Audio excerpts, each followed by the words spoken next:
하나님 말씀 합독하도록 하겠습니다. 신약성경 고린도전서 10장 31절 말씀입니다. 함께 하나님 말씀 받들어 올리겠습니다. 그런즉 너희가 먹든지 마시든지 무엇을 하든지 다 하나님의 영광을 위하여 하라. 아멘. 자리에 착석해 주십시오. 하나님을 영화롭게 하는 성도라는 제목으로 하나님 말씀 선포가 있겠습니다.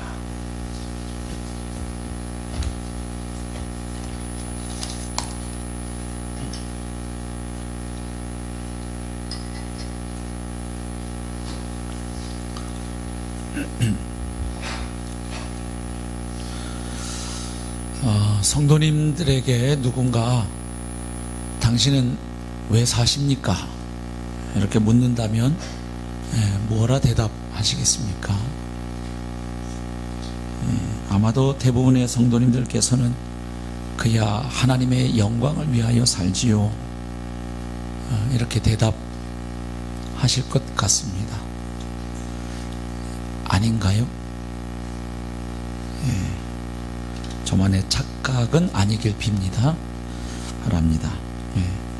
그런데 만약에 하나님의 영광이 우리 삶의 목적이라면, 인생의 목적이라면, 그 하나님의 영광이란 또 무엇을 의미하는 것일까요? 사실 기독교인들 입에서 가장 쉽게 들을 수 있는 표현 가운데 하나가 하나님의 영광이란 말입니다. 가령 하나님께 영광을 돌린다, 또 하나님께 영광을 돌리자, 하나님의 영광을 가린다, 등등 이런 말 많이 하면서 살아갑니다. 그런데 언제 주로 이런 표현을 쓸까요? 예컨대 사업에 성공을 했다든지, 자식이 원하는 대학이나 또 기업에 합격을 했다든지, 어떤 일이나 문제를 뜻하는 대로, 원하는 대로 잘 해결을 했다든지, 또 소원을 성취했다든지 할 때 이런 표현을 많이 씁니다.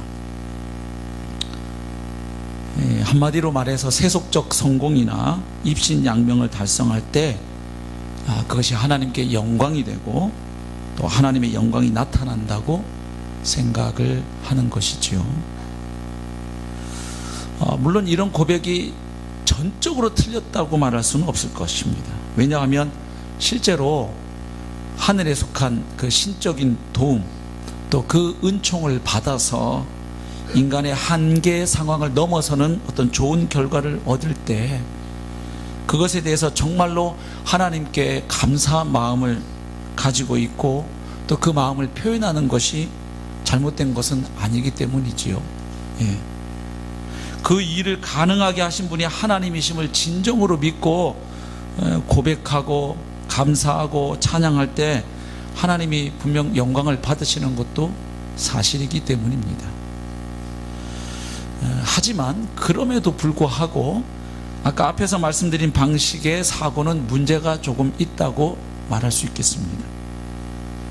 우선 그런 식의 사고를 하게 되면 우리가 살아가면서 겪는 인간의 고난이나 실패, 또 좌절이나 고통은 하나님의 영광과 무관한 것으로,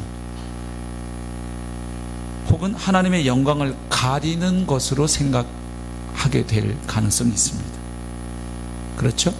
그러니까 뭔가 잘 되고 폼 날 때에만 하나님의 영광이 되고, 그렇지 않을 때는 뭔가 하나님의 영광을 가리우는 것으로 잘못 생각하게 될 가능성이 있다는 것입니다. 그리고 더 근본적인 문제는 하나님의 영광이 실제로 무엇을 의미하는지 깊이 생각해 보지 않도록 할 수 있다는 것입니다. 왜? 하나님의 영광? 당연히 이거니까 이렇게 하고, 실제로 성경이 말하는 하나님의 영광은 무엇인지에 대해서 관심을 갖지 않게 되는 것이죠. 자, 그러면 우리가 자주 쓰는 하나님의 영광이라는 말, 도대체 무슨 의미를 가지고 있을까요? 성경적 의미에서 하나님의 영광이라는 말을 살펴보면 보통 교회 다니는 분들이 흔하게 쓰는 그 그 개념하고는 상당히 차이가 있다는 것을 알 수 있습니다. 성경에서 말하는 하나님의 영광이라는 말은 크게 두 가지 의미가 있습니다. 우선 첫 번째는 무게감을 뜻합니다. 그러니까 영광이란 말은 무게감을 뜻하는 단어예요. 히브리어로 카보드인데요. 혹은 동사 형태로 카바드 혹은 카베드 뭐 이렇게 표현하는데 그 뜻이 가장 기본 뜻이 이겁니다. 무겁다, 무게가 나간다, 비중이 크다, 뭐 이런 뜻을 가지고 있습니다. 그러니까 하나님의 영광이란 말은 쉽게 표현해 보면 하나님이 무겁게 느껴진다는 뜻입니다. 뭐 하나님이 몸무게가 많이 나가셔서 무겁다는 의미는 아니겠죠. 하나님이 그만큼 중요하게 비중 있게 느껴지고 고백된다는 뜻입니다. 바꿔 말하면 하나님을 경홀히 여기지 않는 것, 하나님을 가볍게 경솔히 대하지 않는 것이 하나님께 영광을 돌리는 자세가 됩니다. 그러면 또 하나님을 무겁게 여긴다는 것은 무엇을 말할까요? 지금 말씀드린 거 하나는 하나님을 가볍게 대하지 않는 거다 이런 얘기인데 경솔히 대하지 않는 것이다.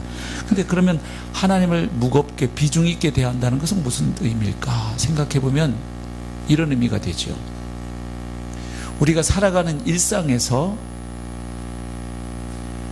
하나님의 임재를 실존을 늘 의식하며 사는 겁니다. 그리고 그 하나님의 뜻을 진지하고 심각하게 받아들이고 그 뜻에 합당하게 살아가는 것을 말합니다. 다시 말해서 하나님이 내 자신의 삶의 중심 자리를 차지하실 수 있도록 그분의 주권을 진지하게 고백하고 인정하는 것입니다. 하나님의 왕 되심을 인정하는 것입니다. 하나님이 나의 주인 되심을 고백하는 것입니다. 그래서 나 때문에 하나님의 명예가 손상되지 않도록 나의 언행심사 또 모든 행동 거지를 조심하고 삼가는 것이죠. 그리고 하나님을 무겁게 여긴다는 것은 한마디로 말해서 하나님이 온 우주의 왕이실 뿐만 아니라 내 삶의 주인 되심을 실제로 고백하면서 살아가는 것을 의미합니다. 이것이 하나님을 무겁게 여기는 삶, 곧 하나님의 영광을 나타내는 삶입니다. 다시 말하면 이거죠. 나는 그 어떤 것보다 하나님이 중요합니다. 하나님이 나에게 가장 비중이 있는 분입니다 라고 고백하는 것, 이것이 하나님의 영광을 위한 삶이죠. 근데 여러분, 우리가 생각해야 할 것이 하나 있어요. 세상 속에서, 우리가 살아가는 세상 속에서 하나님을 이렇게 고백하면서 살아가는 것은 필연적으로 요구하는 바가 있다는 것입니다. 무엇을 요구할까요? 대가이죠. 대가. 하나님, 눈에 보이지 않는 하나님을 인정하지 않는 이 세상 속에서 우리 신자가 살아가면서 눈에 보이지 않는 하나님, 그러나 온 우주를 창조하셨고 지금도 다스리고 통치하고 계시는, 내 삶을 인도하고 보호하고 책임져 주시는 그 하나님을 최고로 무겁게 비중 있게 여기는, 또 그렇게 고백하는 그 삶은 필연적으로 대가를 요구합니다. 그리고 많은 경우에 그 대가는 주로 고난과 손해로 나타납니다. 그렇죠? 예. 하나님 인정하지 않은 사람이 쉽게 하는 행동을 나는 그렇게 하지 않을 거야 하면 아이고 성인 군자 낳네 하고 좋아하던가요? 아니면 참 별 사람 다 보겠네 하고 비난하던가요? 예. 그렇죠?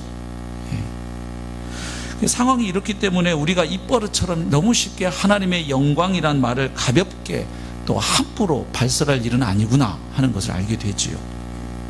우리가 쉽게 통상적으로 말하는 하나님의 영광이란 말은 너무 가벼운 단어의 느낌이 있지요. 그러나 성경이 말하는 이런 의미를 우리가 헤아리고 하나님의 영광이란 말을 하게 되면 이 말은 우리 삶 전체를 어떻게 보면 짓누르는 아주 무거운 육중한 바위와도 같은 그런 단어라는 것을 알게 되죠. 자, 그래서 영광이란 말 첫 번째는 무게감,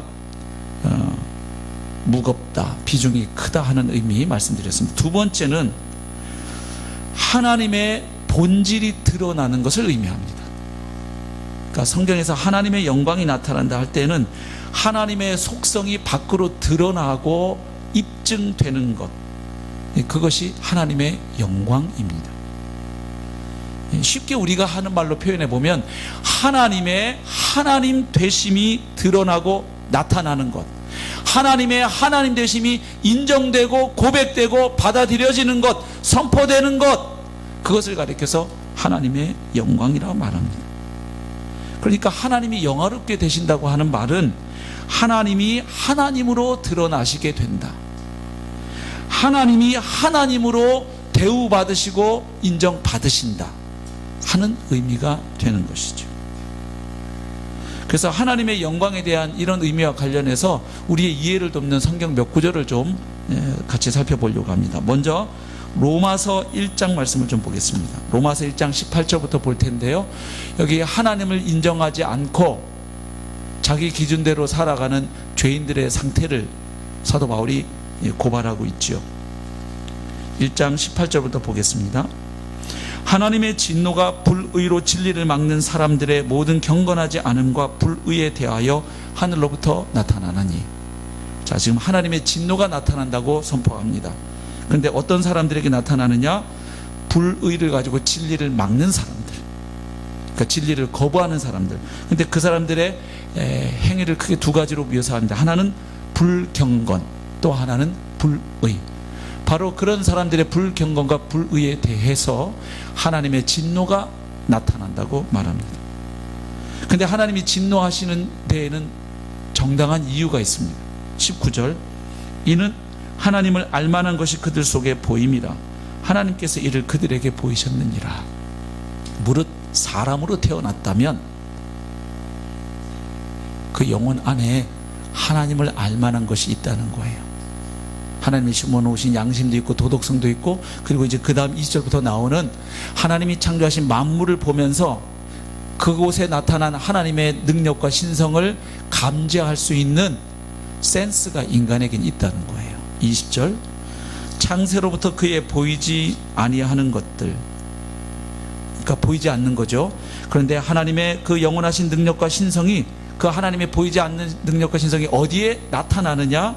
하나님이 만드신, 그가 만드신 만물에 분명히 보여 알려졌나니 그러므로 그들이 핑계하지 못할지니라. 하나님은 눈에 보이지 않는 분이어서 계시는지 몰랐습니다, 이렇게 핑계할 수 없다는 것이. 그런데 인생들이 어떻게 반응하느냐? 21절, 하나님을 알되, 인간들은 하나님을 안다는 거예요. 물론 그 지식의 차이는 있지만 본성적으로 창조주 하나님, 조물주 하나님을 알고 있다는 것입니다. 그런데 사람들이 어떻게 하느냐? 하나님을 알면서도 하나님을 영화롭게도 아니하며 감사하지도 아니하고. 무슨 이야기입니까? 하나님을 알면서도 마치 그 하나님이 존재하지 않는 것처럼 무시하고 살아간다는 겁니다.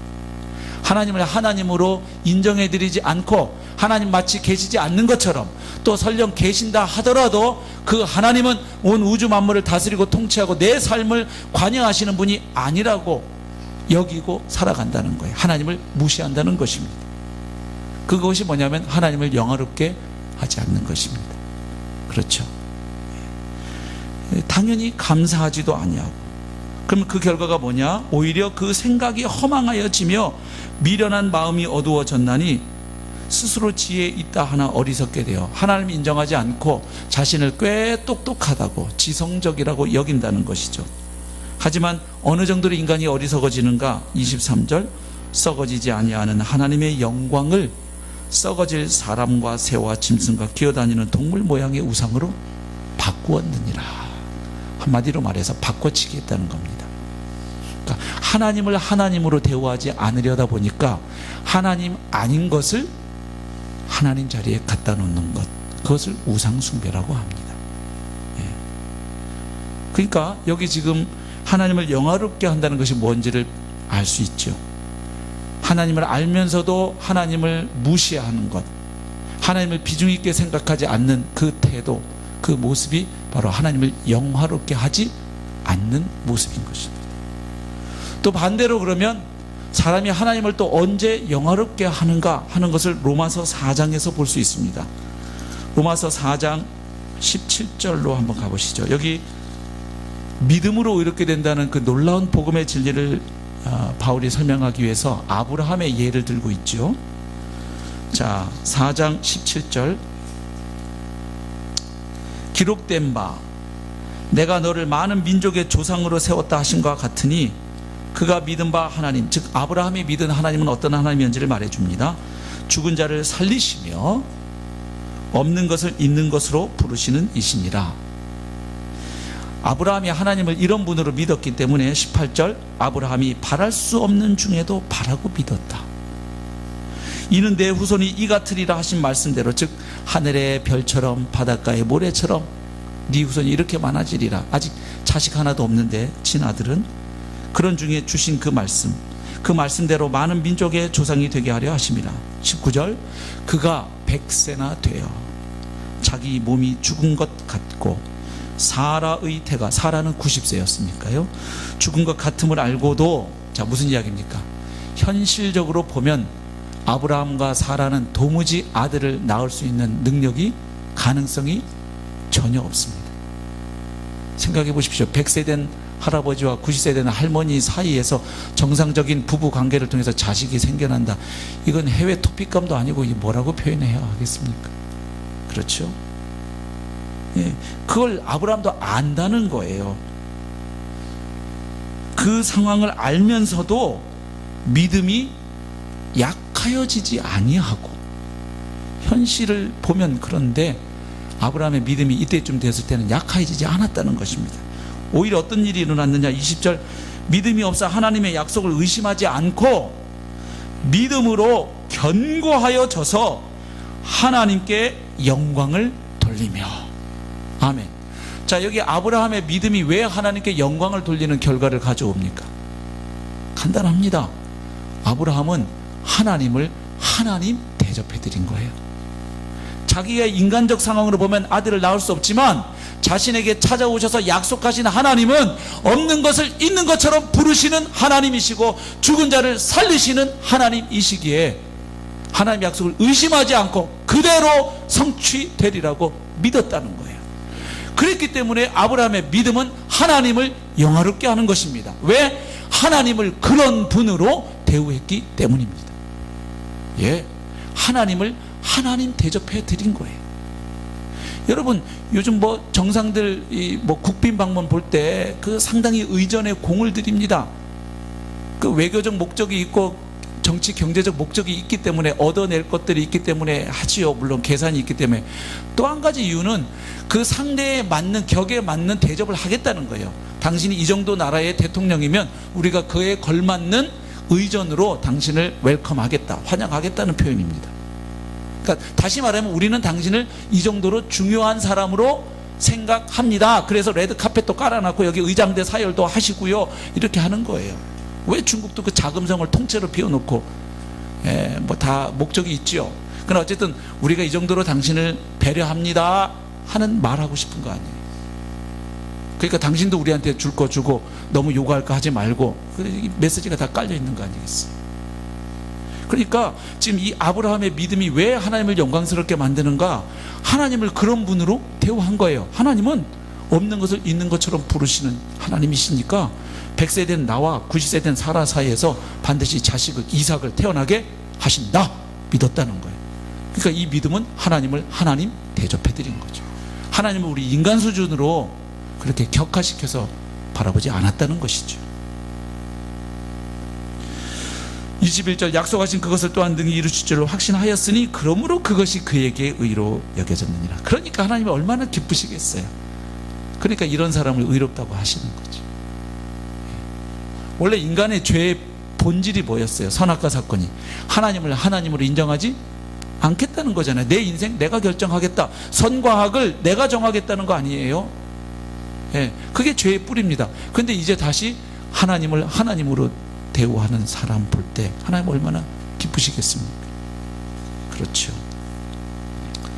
그래서 히브리서 11장 6절 기억하시죠?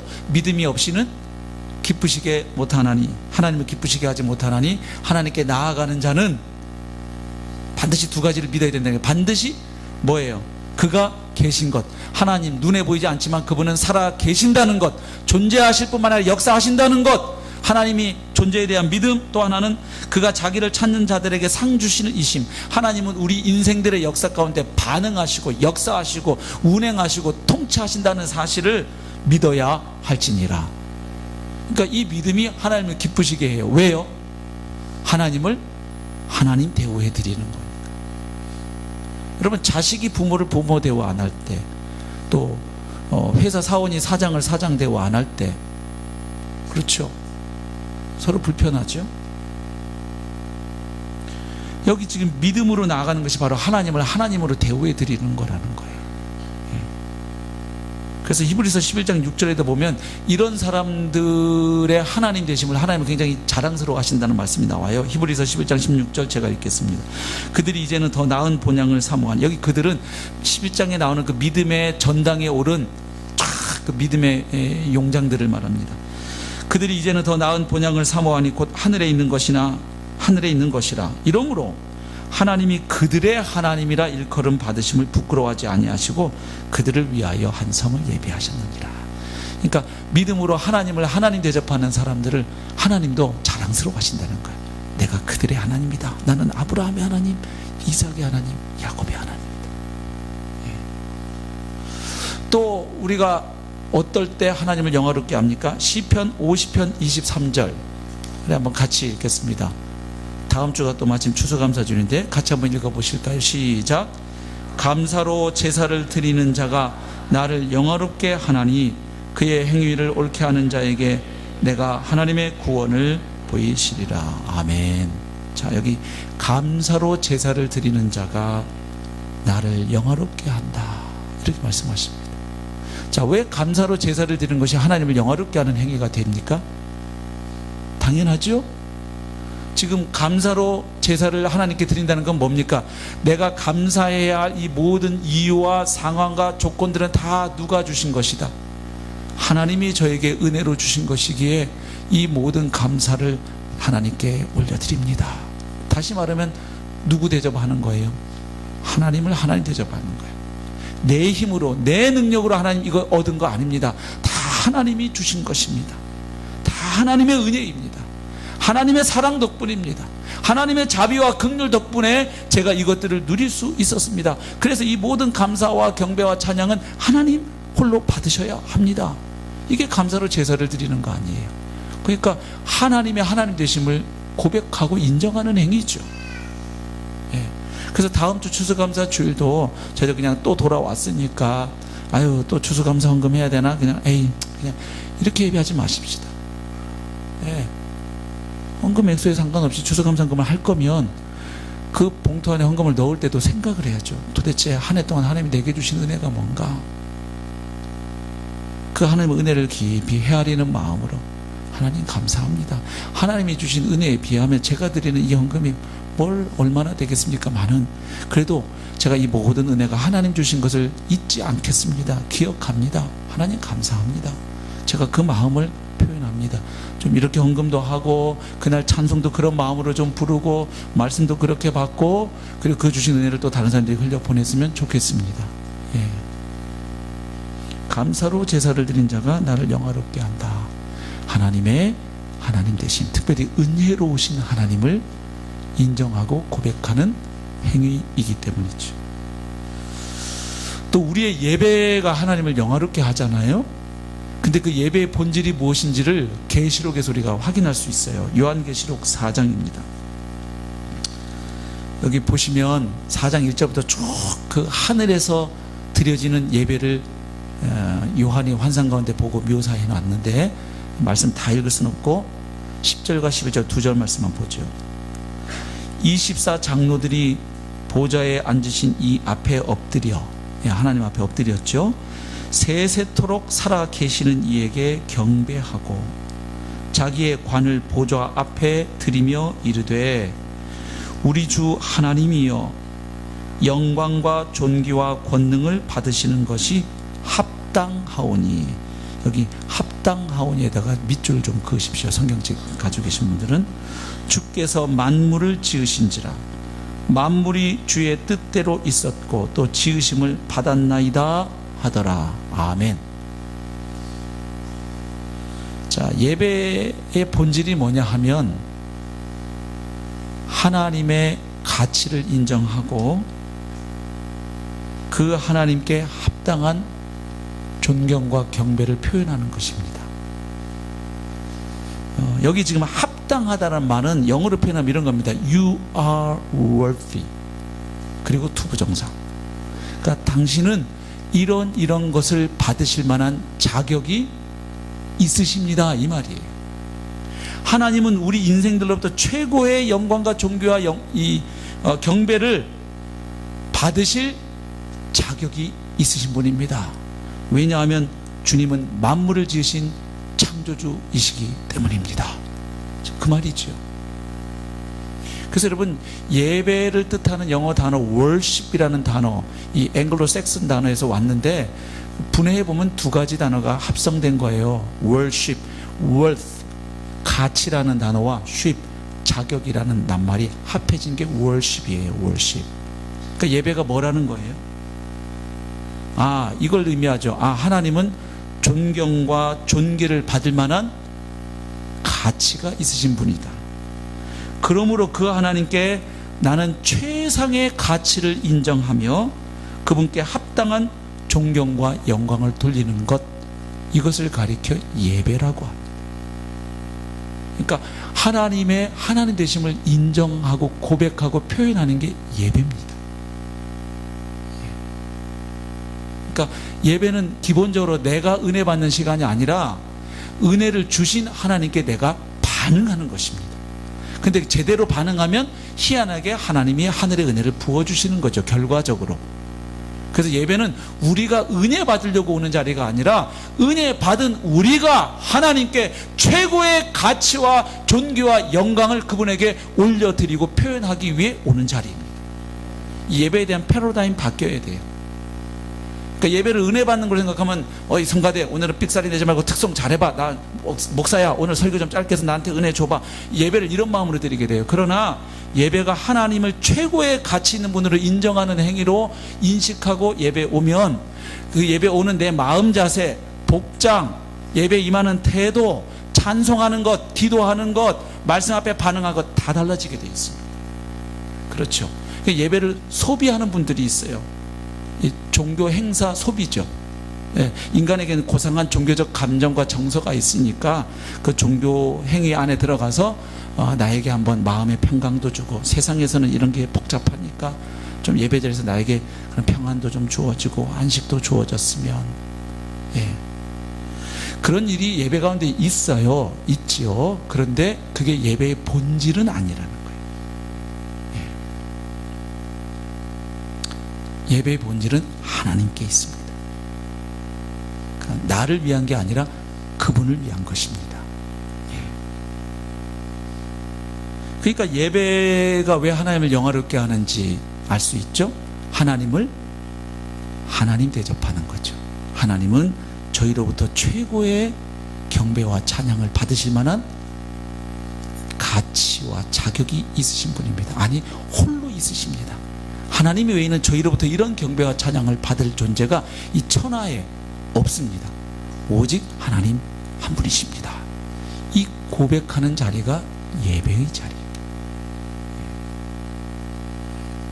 그러니까 우리 이 하나님의 영광과 관계에서 예배드리는 내 마음과 습관을 돌아볼 필요도 있겠죠. 만약에 내가 습관적으로 예배 자리에 늘 늦는다, 그럼 과연 내가 하나님의 영광을 위해 예배하는가 돌아볼 필요가 있어요.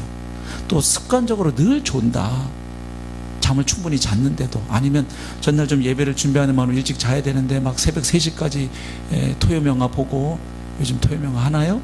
안 하죠? 요즘 인터넷으로 보시겠죠? 그죠?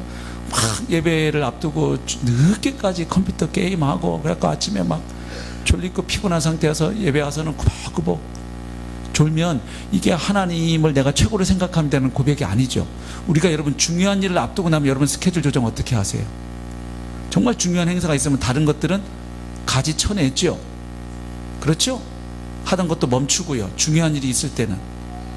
근데 중요한 예배를 앞두고 새벽 4시까지 나는 계속 컴퓨터 게임 한다, 페이스북 한다. 잠시 후에 만나 하나님 별로 내게는 그렇게 중요한 분은 아니라는 얘기가 되는 거예요. 그래서 그냥 몸 컨디션 엉망이 상태에서 예배 가도 된다. 예배는 그냥 가서 앉아만 있어도 성도들과 목사들은 감동 받아야 된다. 내가 와서 앉아 있는데 세상에 이런 거 아니겠어요? 예, 모든 성도가 다 정장 차림으로 뭐 양복 입고 예배 와야 된다. 저는 그렇게 생각하지는 않아요. 예, 뭐 이렇게 거칠해. 그러나 또 예를 들어서 예배를 오는데 여름에 막 나시티에 반바지 헐렁헐렁한 거에 쪼리 신고 찍찍찍찍 끌고 와가지고 하나님 나 좀 은혜 좀 줘봐, 이거는 아니지 않겠어요? 정말 내가 누구를 지금 예배한다고 생각한다면 그렇게 할 수 있을까요? 내가 직장 상사를 만나러 갈 때 그렇게 못 가잖아요.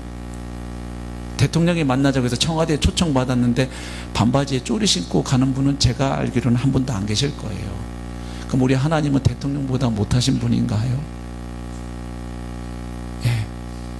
또 뭐 예배 때 커피 들고 딱 앉아서 탁 놓고 이렇게 다리 꼬고 그래, 마치 영화관에서 메가박스에서 우리가 영화 보듯 자세로 한번 좀 잘 좀 해보시오, 이런 마음으로 한다면 이건 예배자의 마음은 아니에요.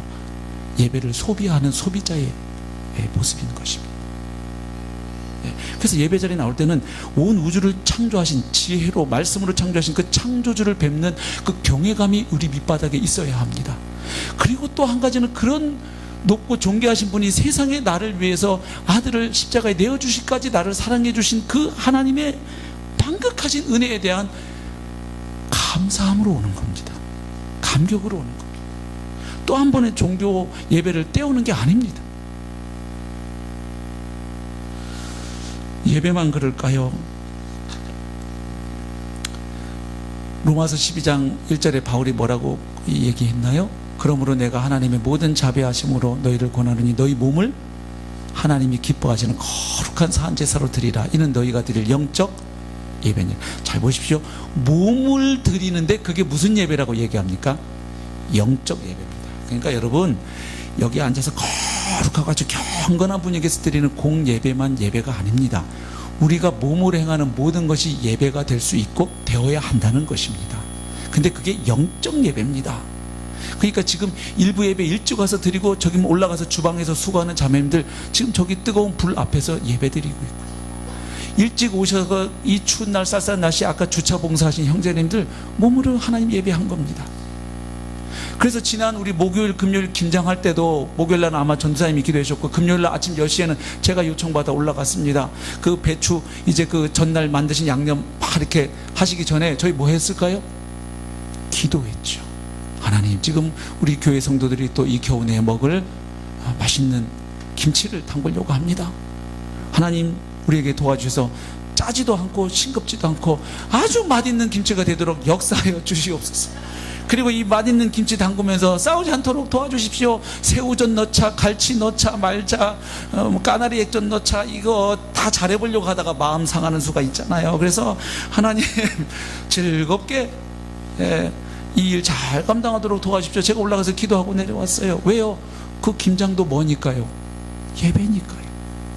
우리 사랑하는 지체들을 위하여 몸을 들여서 하나님 앞에서 행하는 거룩한 행위 아닌가요? 예배죠. 그러니까 기도하고 김장했잖아요. 그래서 그런지 아주 맛있습니다. 예. 기가 막히게 맛있게 됐어요. 예. 그날 자매님들 드셔보셨죠?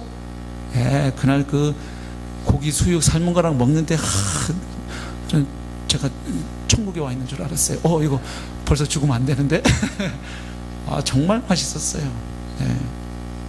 그렇죠. 사랑하는 지체들과 함께 먹는 그 자리가 얼마나 즐거운 자리입니까? 예. 자매님들이 가정에서 요리할 때 이런 마음으로 한다면 틀림없이 맛의 업그레이드가 있을 거예요. 재료는 똑같아도 그런 마음으로 한다면. 여러분, 청소도 어떤가요? 청소. 저도 월요일날 저희 집에서 화장실 청소 담당이 저거든요. 그리고 화요일날 우리 교육자들 한 주간 업무 시작하면서 이제 예배당 청소하잖아요. 그때 남자 화장실 청소 담당이 전데, 그래서 저는 월요일, 화요일 이 주일이 이제 한 주의 시작이고, 그리고 이제 또 우리의 삶의 시작을 화장실 청소로 시작을 해요. 월요일은 우리 집 화장실, 화요일은 교회 화장실. 근데 항상 그때 제가 한 번도 빼지 않고 기도합니다. 저는 하나님, 제가 이 화장실 변기 닦는 거 이거 예배인 줄로 믿습니다. 그렇게 하고 닦습니다. 이제 진심 어린 고백이에요. 제가 저희 집 화장실 청소할 때 그렇게 해요. 교회 우리 남자 화장실 청소할 때 그렇게 기도하고 합니다. 예. 예배거든요. 예배예요. 학생들이 열심히 학업에 공부에 열심히 하는 거 예배입니다. 그렇죠? 예.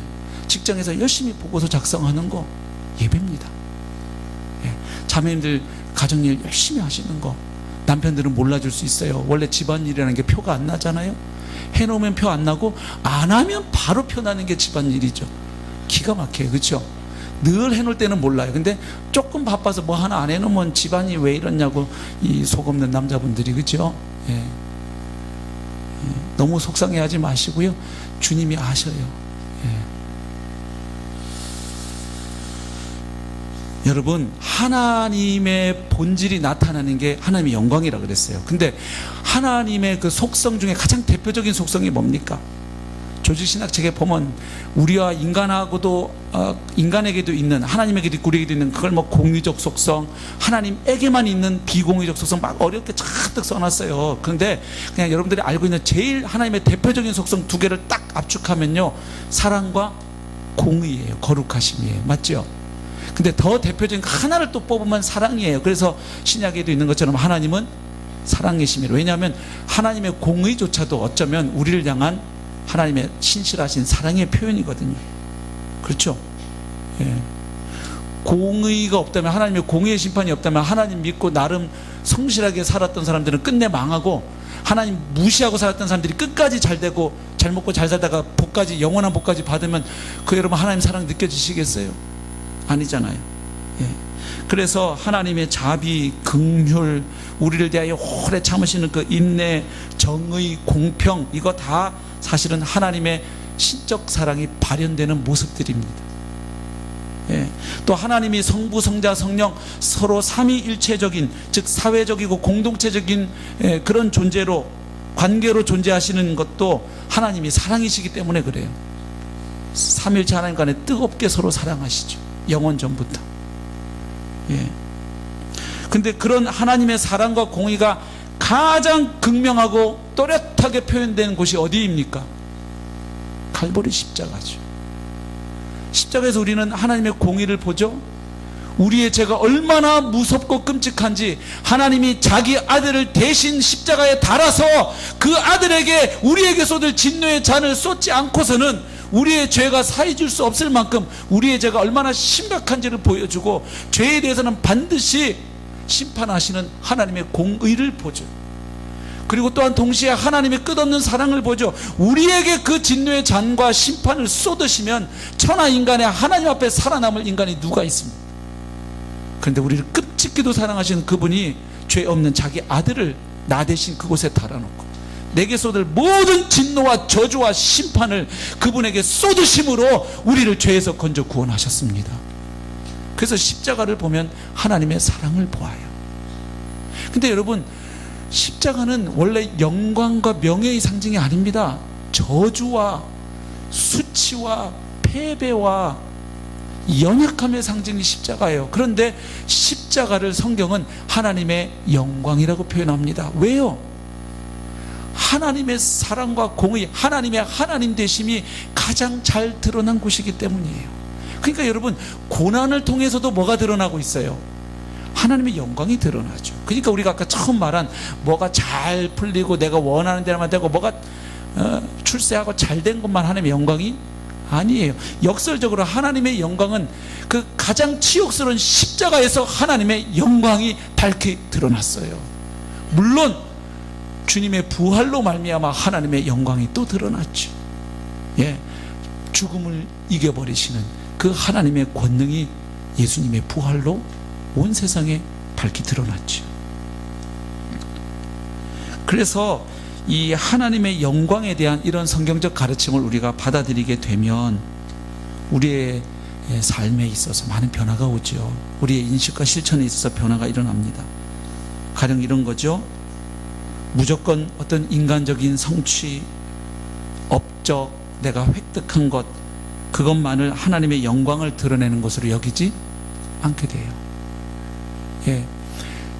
질병 가운데서 하나님의 기적적인 신적인 치유의 방법으로 낫게 됐을 때, 예, 하나님 영광 받으십니다. 할렐루야. 예. 그런데 하나님이 질병 가운데도 나를 계속 견디게 하시고 그 중에도 하나님의 선하심을 고백하고 믿음으로, 인내로, 소망으로 달려가면 그것도 하나님의 영광을 드러내는 것이죠. 예. 그 시기마다, 상황마다 하나님이 우리에게 허락하시는 은혜가 조금 다르죠. 어떨 때는 놀라운 기적과 치유로 하나님이 놀랍게 생생하게 정말 짜릿하게 역사하실 때가 많아요. 그렇죠? 심지어는 구하지 않은 것까지 주실 때도 있는가 하면, 어떨 때는 구하고 구해도 하나님이 계속 기다려라 하실 때가 많지요. 사도 바울에게도 뭐가 있었어요? 자기 이거 육체의 가시, 예? 이거 제거해 달라고 하나님께 3번이나 기도했지만 하나님 뭐라고 말씀하십니까? 내 은혜가 내게 족하다. 내 능력이 너의 약한 데서 온전해진다. 그래서 바울은 이 가시가 하나님의 은혜임을 깨달았잖아요. 아, 이 가시로 말미암아 내가 하나님 앞에 자고하지 않도록 늘 겸손한 자리에 머물러 있도록 해주는, 이게 겸손하게 만드는 장치이고 복이구나. 그리고 오히려 이 나의 연약함을 자랑할 때 하나님의 은혜와 능력이 더욱 풍성하게 역사하시는구나. 예, 그래서 이게 하나님의 능력의 충전 장치구나. 이 가시가, 이걸 깨닫고 나니까 이제 감사하잖아요. 그래서 그때 하나님의 은혜가 다양한 모습으로 나타날 수는 있겠죠. 예. 어떨 때는 우리가 원하는 방식으로, 어떨 때는 우리가 원하지 않는 방식, 혹은 어떨 때는 우리가 미처 예상하지 못한 방식으로도 하나님의 은혜는 주어지죠. 그걸 깨닫고 우리가 하나님의 선하심을, 하나님의 하나님 되심을 고백하게 되면 하나님 영광 받으시는 줄로 믿습니다. 예. 그래서 우리 성도는 질병 가운데 한복판에서도 하나님을 영화롭게 할 수 있지요. 여러분, 병상에서 우리 성도님들 중에 믿음 좋은 분들을 보면 그 뭐 암이라든지 여러 가지로 병상에 가셔서 치료받고 하시면서도 거기에서도 하나님 믿고 소망하는 가운데 씩씩하게 치료 잘 받으시고 옆에 환자들 또 그 간병인들 배려하기 때문에 거기서 복음이 전해지는 현장을 보아요. 예. 그러니까 꼭 내가 막 천하 황후장사 같이 건강해야만 내가 복음 전할 수 있는 게 아니에요.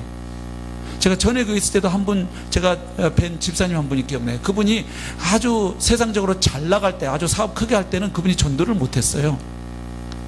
예, 우리나라에서 제일 좋다는 대학 나오신 분인데 거기 경제학과 출신이에요. 그런데 사업 크게 할 때, 의류 사업 크게 할 때 전도 한 번도 못 하시다가 이분이 사업 다 망해가지고 다 이 뭐죠? 부채 정리하고 이분이 오히려 전도를 해오시더라고요. 교회 전도 집회 때. 그래서 제가 깜짝 놀라서 물었더니 오히려 그 친구분들, 그 대학 동창분들이 이렇게 자기 잘난 못에 살던 친구가 저렇게 사업 망해서 이제는 완전히 다 풀 죽어가지고 동창모임도 안 올 줄 아는 거예요. 근데 오히려 와서 그 상황에서 밝고 당당하고 행복하고 씩씩하니까 도대체 저 친구를 저렇게 만든 하나님이란 분은 어떤 분일까? 그 예수란 분은 이랬고 오히려 여러분, 그래서 우리가 높은 자리에 가서도 전도할 수 있는 거고 낮은 자리에서도 전도할 수 있는 거예요. 예? 항상 내가 막 사장 자리에서만 다 그렇지 않죠. 우리 신인의 집사님 주님 앞으로 인도하신 분이 상사였나요? 부하 직원이었나요? 부하 직원이었죠. 저는 집사님 간증을 여러 차례 들어서 알고 있어요. 뭐 집사님이 뭐 하나님 아버지 그랬더니 그분이 밑에 부하 직원인데 집사님한테 그 거듭나지 않았으면서 하나님을 아버지라고 아무나 그렇게 하면 안 됩니다. 그래가지고 괘씸했대요. 처음에는 이런 근데 가만히 생각해 보니까 그 말이 맞더래요. 그것이 계기가 되어서 결국 예수님 만나게 되는 계기가 된 간증을 저는 여러 번 들었습니다. 예, 부하 직원도 상세에게 전도할 수 있죠. 그 모든 자리가 하나님을 영화롭게 할 수 있는 자리가 되는 줄로 믿습니다. 예, 우리가 하나님을 어떻게 생각하느냐에 따라서. 그래서 오늘 다시 한번 예배, 내가 일하는 거, 공부하는 거, 관계 맺는 거, 이런 모든 삶의 영역에서 과연 나는 하나님을 어떻게 생각하나, 얼마나 비중 있게 생각하는가, 얼마나 하나님을 무겁게 생각하는가, 그리고 그 나의 작은 일거수일투족을 통해서 하나님의 영광이, 하나님의 하나님 되심이 어떻게 드러나게 될까를 생각하며 살고 있는지 한번 이 가을이 가기 전에 돌아보면 좋겠습니다. 그리고 다시 한번 결심하면 좋겠습니다. 하나님, 제가 밥 먹는 것 하나도. 그렇죠? 오늘 본문에서 사도 바울은 먹든지 마시든지 무엇을 하든지 하나님의 영광을 위하여 하라. 이 말을 하는 이유가 있죠. 그 먹는 것 마시는 것 때문에 고린도 교회가 싸웠기 때문입니다. 그 우상 숭배하는 이방 신전 그 예배에 가서 그 밥을 먹어야 될 거냐 말 거냐, 또 불신자가 초대했는데 가서 이 밥을 먹을 거냐, 또 시장에서 고기를 샀는데 이 고기가 깨끗한 고기인지 저 이방 신에게 제사하고 다시 정육점에 나온 고기인지 그거 먹어야 되냐 말아야 되냐, 이거 가지고 서로 잘났다고 교인들끼리 싸우니까 그런 모든 것들을 판단하고 결정할 때 기준이 하나 있다. 뭐라는 거예요? 그게 먹는 문제든 마시든 그 행위를 통해 하나님이 과연 영광 받으실지, 하나님의 선하심이 드러날지를 생각하고 판단해라 하는 이야기죠. 그래서 중요한 것은 먹든지 마시든지 이 부분은 지극히 일상적인 행위라는 거예요. 막 거룩한 예배, 막 전도, 사역, 성경 공부 이런 것만이 아니죠. 먹고 마시는 건 그야말로 인간이 인간으로서 존재하는 가장 원초적인 행위죠. 근데 그것도 하나님의 영광과 연결되어 있다는 거예요. 그래서 가끔 저도 밥 먹을 때 어떨 때 하나님의 감동이 임하면 좀 기도와 묵상을 가끔 오래 해서 가족들의 핀잔을 들을 때가 있어요. 평상시에는 그냥 이 원체 식욕이 좋으니까 그냥 오면 그냥 하나님 감사합니다 그러고 막 먹지만 어떨 때는 또 하나님이 가끔 감동을 주시면 생각을 해요. 야, 이 음식이 식탁에 올라오기 위해서 얼마나 많은 농부들이 수고했고, 참 내 목숨을 하루 연장해 주기 위해서 저 돼지가 자기 목숨을 바쳤구나. 내 목숨을 유지해 주려고 저 돼지가 지금 목숨이 희생이 된 거 아니에요? 우리 엊그저께 먹은 그 수육 말입니다. 네, 금요일날 맛있게 드셨잖아요. 저도 맛있게 먹었는데 지금 한 생명이 희생돼서 내가 생명을 유지하고 있어요. 이 식사도 이거 깊이 생각할 문제예요. 이 굉장히 깊은 메커니즘이 있어요. 그렇죠? 한 생명이 희생되어서 내 생명이 유지된다? 이 놀라운 비밀이 숨어 있습니다. 예. 그러니까 하나님이 주셔서, 그리고 이 농산물, 수산물 유통한 사람들, 그 사람들 때문에 생산지에 있던 게 우리한테까지 와서, 물론 거기에 너무 폭리를 취하는 좀 못된 유통업자들은 좀 미운 생각이 들긴 하는데, 근데 어찌됐든 이걸 우리에게 전달해 주어서 이렇게 먹을 수 있게 해준 사람, 그리고 무엇보다 이 모든 것을 다 역사하신 분은 하나님이시죠. 아무리 농부가 열심히 수고한들 하나님이 햇빛을 비춰주지 아니하시고 비를 내려주지 아니하시면 무슨 소용이 있어요? 그래서 하나님 주셨군요. 감사함으로 먹고 하나님 이 음식에 부끄럽지 않게 열심히 살겠습니다. 열심히 일하겠습니다. 열심히 공부하겠습니다. 열심히 사역하겠습니다. 그렇게 하고 맛있게 먹고 일하면 누가 영광 받으실까요? 하나님 영광 받으시죠. 그러니까 식사하는 행위도 하나님을 나타내는 행위가 되죠. 이 모든 것을 하나님이 은혜로 주셨습니다.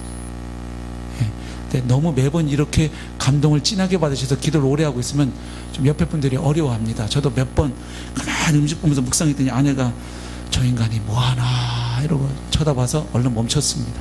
예. 근데 한참 식사기도 20분씩 하자 이런 거 아닙니다. 식사기도는 짧으면 좋아요. 그죠?